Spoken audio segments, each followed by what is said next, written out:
Wish TV is focused on family and the community and is committed to sharing the stories of those who are making a difference every day. From the All Indiana Podcast Network and Wish TV, this is Behind the Eight Podcast. Looking for ways to save on your energy bills? AES Indiana has you covered.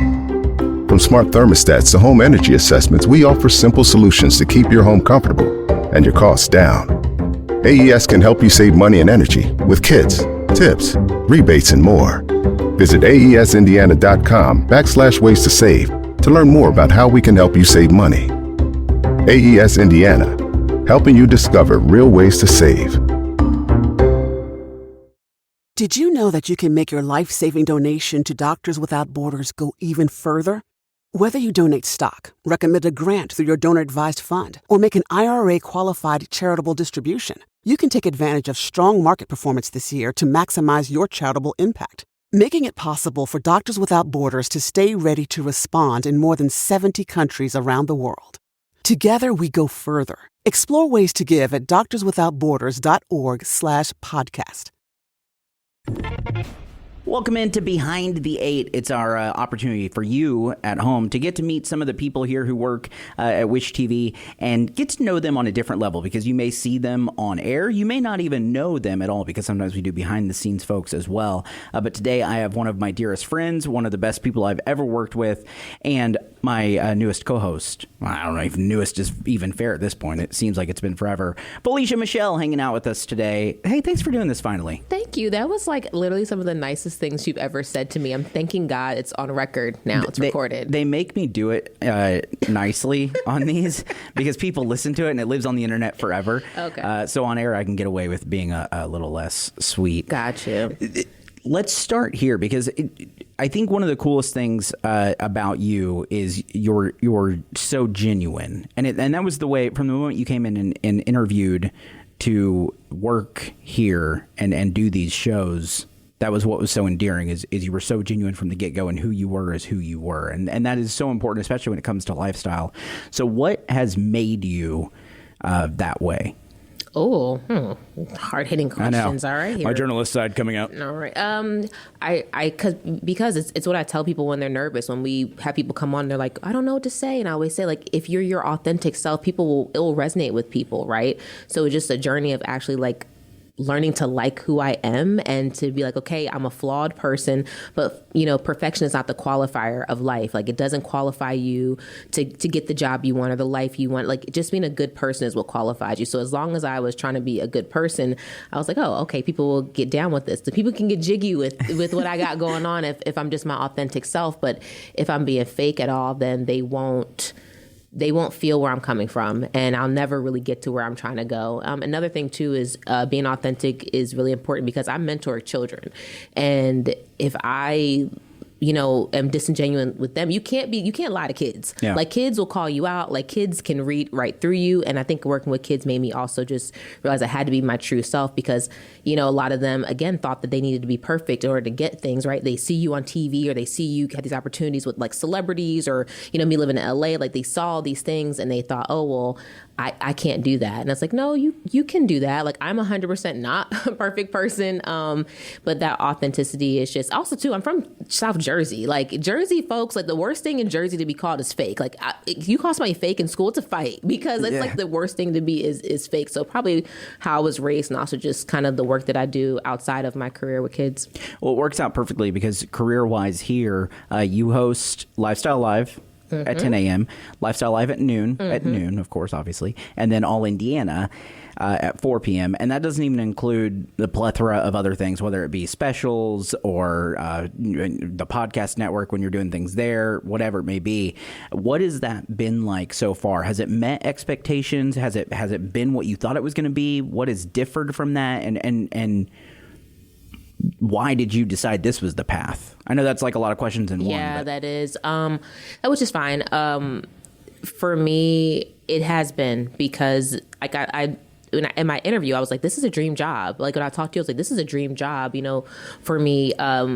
Imagine you get to finally, after working for years and years and years, get a job based off of your personality, right? Like based off of who you are and based off of like the joy. Like I get paid to be happy, right? And a lot of times I have a lot of energy and I think I can be a little bit annoying to people. So it's like an outlet for me to be able to do that and to get to do different types of things. Since even when we do All Indiana, there's some news things there. There's some heavier topics we get to talk about. So having that range is what I appreciate for it. And it's been great. I mean, the other day we were eating oysters in the morning. Yeah. Today we had French toast. Like the food alone will get you going. But it's really just working to this point. And it feels like a sense of being validated, right? Like I am who I envisioned in my mind to be. And it kind of put more fire in me, honestly, too, because I was getting a little, what's the word? Just exasperated, fatigued at trying to work towards this dream. I mean, before I moved to Indiana, I was living in Los Angeles. And if you know anything about living in LA, it's quite expensive. So, my job before my last position in South Bend was I was selling shoes on TikTok. Like I was selling shoes on TikTok that I could not afford, and so it's like to go from that like 2 years ago to now being on this show, Life.Style.Live specifically because we're nationally syndicated. We're in several markets. It's just a dream come true. And my mom always says you're just a little girl from South Jersey, and so it's if I think about it too much, I'll cry. I think I tell you every morning, like I was so grateful when I woke up this morning, like just happy. Well, but I think there's a level to that too, and we've been talking about doing this podcast together for a hot minute, and it keeps getting pushed back because we're so busy. I know. But one of the things I love to do on this podcast is actually dive into some of those more serious topics because people get to see you and me hanging out, having fun, laughing, having a grand old time. But we get to do that because of the work that you have put in leading up to those moments and because of the way that you value yourself and the way that you represent to others as well. That was something when you came in for your interview, you have naturally curly hair, obviously being a black woman, like all those things are incredibly important. I'm black. I know, crazy. But that was something that was legitimately important to you, was being a representation to young girls of color that want to do this and that it's not easy and the struggle is hard. Yeah. But when you get to that upper echelon and showing people you can do this too, that has to mean something. It does. One of my first internship experiences was at Fox 5 in Washington, D.C., which was just a blessing. Shout outs to the whole team there. That was an incredible experience. I cry like thinking about it because that was like one of the toughest summers of my life. I was so broke. I had no money. I was so thin, not because I wanted to be thin, but because I just couldn't afford to eat. And, I'm trying to get behind somebody on the train to hurry up and get in, and like, because I can't afford train fare, and shout out to Micheline Bowman and Allison Seymour, who is a seasoned anchor in DC. And I remember coming to her and I was like, I really feel most comfortable with my hair curly, but in this program I'm in, everyone has their hair straight and it is at this point, and they all like are kind of cookie cutter, and I don't fit into that. And Allison just said to me, she's like, I think the industry is changing, and I think as long as you're willing to push that envelope and stand on that, that it's something you'll be able to do. And I remember one of my first news jobs of my sister's her friend had a daughter who was like 11 or something. And she was like, I didn't know news ladies wore their hair like that. And when she said it, it just illuminated something for me, like, oh my God, like that is important. That is to not change the way that I talk, to not change the way that, I like to dress, or not change the way that I like to wear my hair. Like it is important to have that representation there. And it's crazy because I've lost out on opportunities simply because I said, no, I'm not going to straighten my hair. And I know that's crazy for people to hear, like, oh my God, I can't believe that.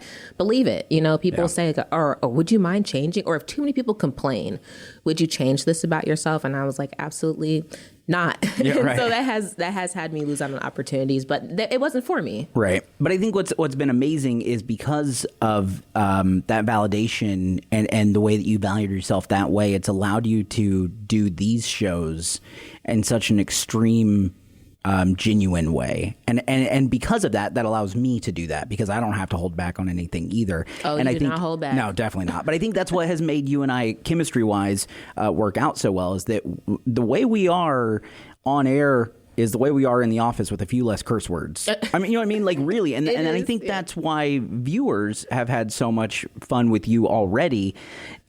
So I want to talk about some of that fun because we get a little bit wild and crazy on some of our shows. Yeah. Do you have any favorite moments so far? I know it's only been a few short months, but anything stick out particularly? And it could be anything. Can it be off air? Yeah, it can be whatever. Okay, I don't care. it's typically when we're around our coworkers and one of us starts to do something that is slightly annoying and the other one comes right behind and like doubles down on it and everyone kind of rolls their eyes at us.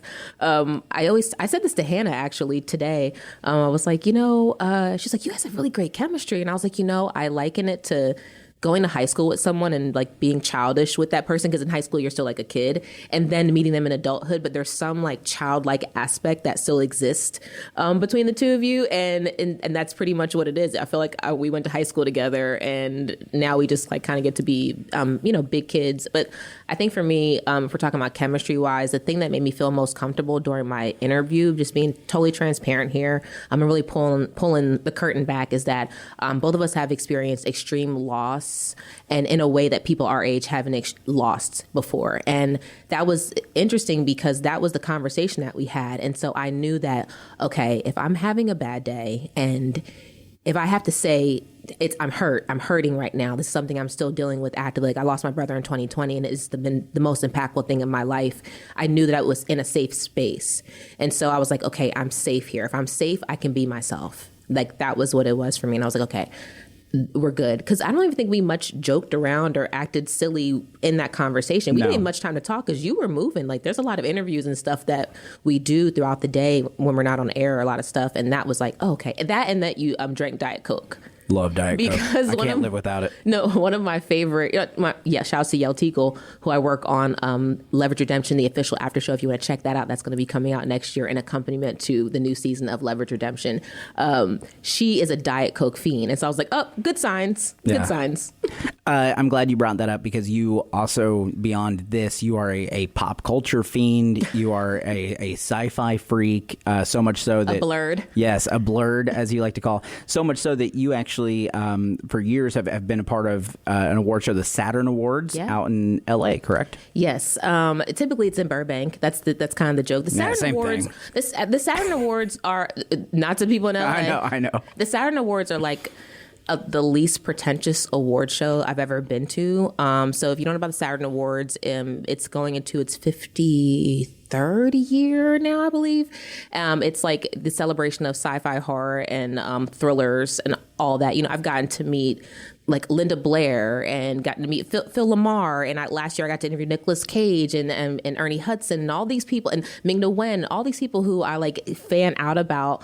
That community, like that sci-fi, horror, thriller, that community is so strong. Like nerds unite. Like, it's funny because in the show that I do, in Leverage Redemption, there's a character named Hardison, and he's played by Aldous Hodge. And his quote in the original series was, "Age of the geek, baby." And I feel like this is the age of the geek, right? It's like, it's okay to be nerdy now. Like it's kind of cool actually to be nerdy. Like all the things that like, comic books and all that stuff that I enjoy in that world has really just embraced me. And it's probably one of the best experiences of my career.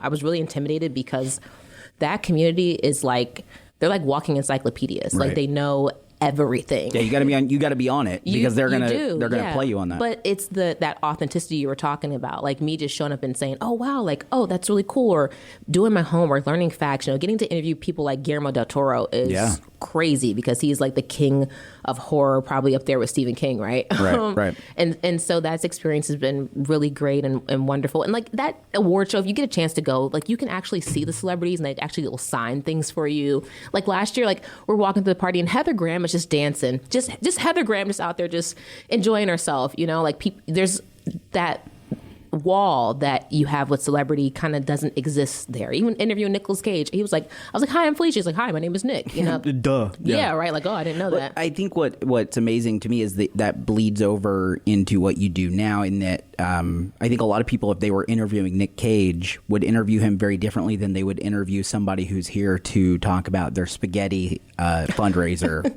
But you don't treat it that way. You treat every interview identically, and I think that also comes across genuine on air. And I appreciate that. I try to, because this is the thing, like this, we're all on this human experience. We're all on this floating rock, moving around another floating rock, and fame and celebrity is not real. It's a facade. It's not real, guys. And someone can be on top of the world one day and the world on top of them the next. And so through that, I've just learned have real conversations with real people. I mean, I've learned sometimes bigger lessons from people who you wouldn't even know their name versus like something like, what's your favorite interview? And I'm like, it's the mom that like set up a scholarship for her daughter and raised awareness about suicide prevention. Or it was like they're like, oh, it wasn't Nicolas Cage, it wasn't Snoop Dogg, it's like, so, which those experiences are great too, honestly. Shout out to Snoop. He's like really, honestly, one of the coolest celebrities I've ever met in my entire life. He has a beautiful home too, gorgeous home. Tiffany Haddish is also great too. Snoop. See, I don't like doing that. See, I hate doing that. Keep going. No, keep name dropping. No, because we'll spend the next 20 minutes you just name dropping. No, people. I hate it because it sounds like pretentious. But where does Cody Adams land on that list? Number one, obviously. No, that's another part too. It's kind of working around. When you're talking about authenticity, is working around the fact that like I'm not pretending to be anything. These are actually my life experiences that I'm talking about. But I've learned over the years to kind of reel it in because sometimes people don't want to hear that. I think you'd be shocked though, especially out here, how much people like hearing those stories. Really? Oh. Yeah, I think. Obviously when you're in LA or you're in Burbank or whatever, like those are very different situations because everyone's like, yeah, I get it. We all saw that person or whatever. But like they're at the Whole Foods. They're like at the corner just standing there. But here in, the Midwest, like, I mean, this is a true story. If I ran into Randy Ollis, Patty Spitler, Mike Ahern, whoever out in public, I was like, it might as well have been the Queen of England. Like, you know what I mean? And then I think so people love those little snippets of, oh, Snoop Dogg's cool. He's actually awesome. His house is actually really sweet. Those types of things. So, it's I wouldn't stop sharing all those until someone says, please stop sharing all those. I think I just never want to be somebody who's out of touch with. Yeah, that's fair. With reality, And I think that's maybe what it is. One of the things that keeps us in touch with reality is family and home and things like that. You've mentioned that you are a South Jersey girl. South Jersey's finest. Yeah. Tell us about what it was like being Felicia Michelle, growing up, and who you were as a young whippersnapper. So, Felicia Michelle didn't really come into full existence until probably after my senior year of college. But growing up, I grew up in a really small town. It's 500 kids in the whole high school. So I literally went to school with the same kids from kindergarten to 12th grade. I remember who was in my kindergarten class. They were at my graduation too. Yeah. Growing up with people, it's so small and it kind of makes you not realize how big the world is. And so I just thought everything was just in my town. And then as I grew, and I was a TV fanatic, I watched TV all the time, and I'm so grateful my mom didn't say go outside and play, because I might have had a different career than I have now, right? I was really into watching television. I loved the news. The first time I even saw someone in the news, we were talking about representation, was Lisa Thomas Laurie, who's one of my favorite on-air talents of all time. I was 5 years old. I've told this story before. And she was on TV, and I just remember looking at her and I thought, she looks like my mom. I was like, she looks like mommy. And I looked at her and I was like, she's so smart. How does she know all this stuff? And I was like, she's so pretty.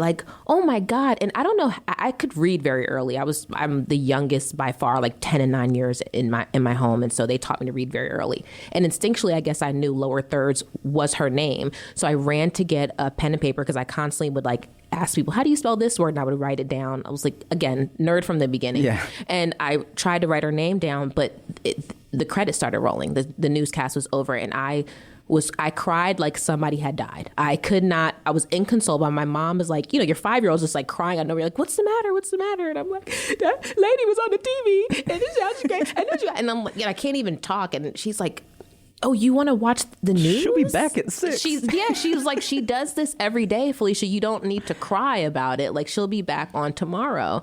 And I remember watching her for many of those tomorrows. And she sat next to Jim Gardner, who, I mean, just a legend in the industry too.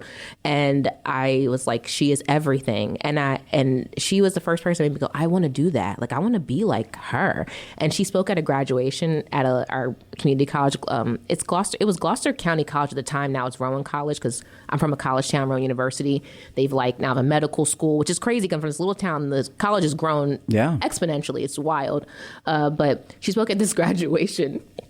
And when she finishes, everybody's clapping. I like jump up and give a standing ovation. I'm the only one standing up. Everyone's like, what is this girl doing? They're like, relax. And I was like, oh, okay, let me sit back down. And she's just been wonderful. She's on my list of people who I'd love to talk and interview. But I don't know. I just never. Everybody's like, why don't you reach out and say this to her? And I'm like, cuz she's Lisa Thomas Laurie. What do you mean? I'm going to do a quick name drop as well on your behalf, because I think Indianapolis folks will love this. Colts fans. Your high school, Gary Brackett, went to your high school, right? Famous linebacker here for the Indianapolis Colts. I literally texted him the other day because he was on another station that shall not be named. And I was like, oh, so you're going to embarrass me and go over there? That? And I've been telling people that I know you. Sorry to put your business out there, sis, but him and my sister were high school sweethearts. So I spent a lot of time with Gary. I think I was the chaperone. I didn't realize it. I thought I was just rolling with the cool kids. I clearly was the... Miss Marsha knew what she was doing. Yeah, like going to get ice cream and different things like that. We're all big Gary Brackett fans here. Or at least I grew up loving watching Gary Brackett. So. Watching a 5'8" dude play that position so strong and just be so fun was awesome for a lot of us. Also, too, like if we're talking sports-wise, going to a school like Rutgers, as people don't traditionally think of as a big football school, and for him to come on, play the way that he did, earn a captain's position, it's funny because in high school they had Gary Brackett Day. I was so annoyed. I was like, Gary Brackett Day, because somebody like Gary's Gary. Just coming over and eating all our food, right? And it's funny. Actually, I think my mom still has his high school varsity jacket. Wow. And I was like, you missed the time to sell that, girl. Yeah. Like, it's probably worth a little something. Sorry, Gary, if you hear this. My mom has your jacket. Right. But I remember the principal was like, oh, Gary, this is Felicia. He looked at her like she was absolutely crazy. He was like, this was like my little sister. Like, I know her. Like, that's what so funny. It's funny. I use him in my stand-up a lot out here. Yeah, I'm glad you brought that up too, because a lot of people see you on air and you are genuinely funny, and I think that's what makes us work, is that I get to laugh a lot throughout the day. But you also have started dabbling in stand-up comedy, and when I say dabble, like you did a set in front of Tommy Davis. That's like opening up for Tommy Davidson was crazy. Having his like number and being like, I'm so nervous about my set that I'm writing right now, and him like, it's okay, and I'm like, am I texting? Like he's somebody who I think is the epitome of comedy, because he can do all of it, right? He can do stand up, he can do physical comedy, he can do improv. Like he can sing. He's a phenomenal singer too. Crazy good. Every time he comes into the station literally once a year, every time he comes and performs at Helium, the place goes nuts because he's so genuinely kind. And once to see people succeed, and he has a wild backstory as well, which we can get into in a whole different thing, and you can Google it. And should Google it. But that must have been so cool to have that opportunity, and then also not only have that opportunity, but actually relish in that opportunity and create and parlay that into more opportunities. It is scary. It is super scary because you're like, it's not like Life.Style.Live. It's not like All Indiana. We kind of know what we're going to talk about. Life.Style.Live is unscripted, so we don't ever know what we're going to say. Obviously, we could tell by the reactions Cody and I have to the things that each other says. But that's scarier because it's vulnerability. Like you have to be vulnerable on stage with people to go there. I talk more about like my personal life, which I'm a really private person. So it's a new art form that I'm learning, and so that's a little nerve wracking because I'm comfortable here, right? Like I'm good here in hosting. Like I can do that, right? But learning comedy and the beats of comedy, I have like a writing teacher. Shout out to Jim Barnes. Jim Barnes is amazing coach to help me with. So I'm like a novice there. Well, it has to be different too, because here we can make a joke and think it's funny, and it doesn't matter because you're not getting immediate reaction, right? Baby, because people at home are watching that crowd, and you don't know if they've laughed. But when you're in front of 30, 40 people, And you make a joke and not a soul. They're 30 or 40. No, helium. Well, yeah, helium for sure. A ton of people. And because it's dark, it looks like the amount of people are just going on for infinity and infinity. And you got a light in your face too, right? So it's like, everything's backlit and really hard to know their reactions. It's an incredible experience. I think it's just how my career has been able to be what it is because I just had a willingness to try. Like if I was bad, I was like, okay, I don't have to do it again. Like, if it didn't go well, I don't have to try it again, or I could get better, right? Like I'm not afraid of embarrassing myself. And I don't like it when it happens. Sure. But I'm not like afraid of it in the way that I was maybe in my earlier 20s. Yeah. One of the best things about you is that we could literally sit here and talk all day, and we do a lot of times in the office, and maybe we'll find a way to make this happen more where you and I can sit down and just chat and hang out, because I enjoy it, but I know that people are probably like, this has been going on for a hot minute. So. I know. Well, then they have to watch the show. Yeah, there you go. Life.Style.Live. Because we talk about our lives on there. A lot. Like probably too much. Monday through Friday at 10 a.m., also at noon, also at 4 p.m. for All Indiana. You can catch all those at Life.Style.Live.tv, allindiana.tv, wishtv.com, of course, those websites as well. And follow us on all the socials as well, because we have some fun over there. Felicia, you are an absolute blessing to this place, to us. We love you. It's been an absolute pleasure, and I can't wait to continue to work with you for the foreseeable future. Oh, yeah, we're going to have a good time. We're going to have a good time. We'll have more Behind the Eight podcasts as well. Of course, we take a look back and chat with a lot of the people that work here and do all of the hard work behind the scenes. And we hope that you enjoy those and that you join us next time on Behind the Eight. From the All Indiana Podcast Network, this is Behind the Eight Podcast. Be sure to like, follow, and subscribe to this podcast wherever you get your podcasts. And connect for even more on Facebook and at wishtv.com.